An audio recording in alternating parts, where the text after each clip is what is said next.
அடிச்சிருவேன். என்ன வடையா? மசால் வடை மசால் வடைதாயா?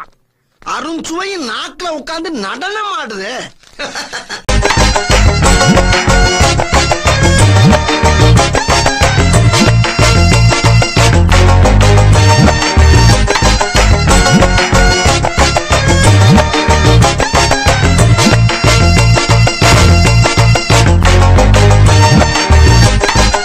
அண்ணே மாங்காய் திருட்டுனா தப்புனே. திருட்டு மாங்காய்க்கு தாண்டா ருசி ஜாஸ்தி. இப்ப எடுக்காத, அப்புறம் எடுத்துக்கலாம். இதோ அங்க ஒன்று இருக்குண்ணே. ஏய் அப்பா, எவ்வளவு டிராபிக். என்னண்ணே அந்த ஆள் யூடியூப் சேனலுக்கு எல்லாருமே